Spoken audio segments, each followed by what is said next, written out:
છે આ drip irrigation system છે અને આ જીવામૃત બેગ છે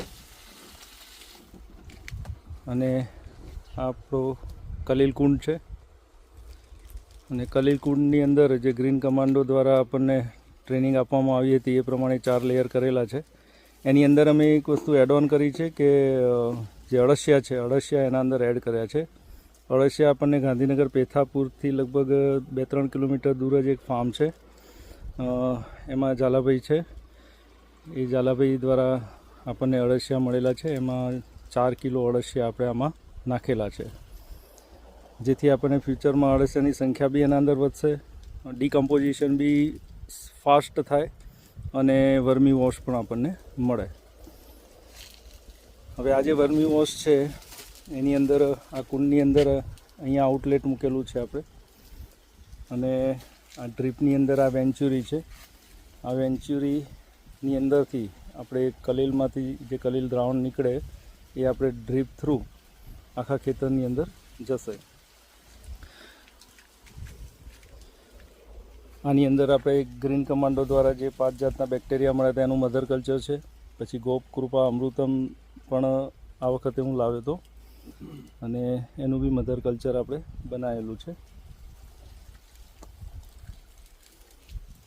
અને કલીલ કુંડની અંદર રોજ આપણે પાણી છાંટીએ છીએ અને એના ઉપર કોથળા આપણે મૂકી દીધા છે અને મચ્છરદાની બી છે, જેથી કોઈ બહારની ઇન્સેક્ટ જીવાણુ છે એ અંદર આવી ના શકે. મનુભાઈ એક જ મિનિટ જે કહું એટલે કરજો ચાલુ.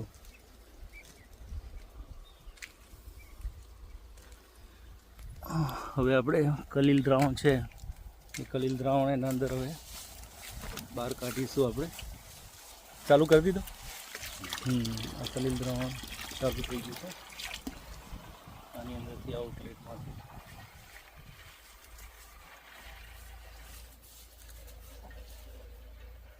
કેટલું મનુભાઈ આપણે લઈએ એટલે 150 લીટર કે 200 લીટર 200 લીટર આની અંદરથી આપણે કલીલ દ્રાવણ લઈશું. અને પછી જે વેન્ચુરી છે એ ડાયરેક્ટ વેન્ચુરી મૂકેલી જ છે અને વેન્ચુરી દ્વારા ડ્રીપની અંદર જશે.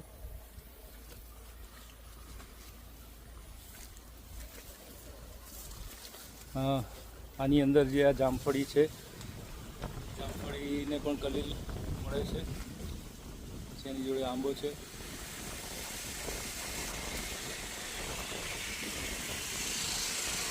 અને આ પપૈયો છે.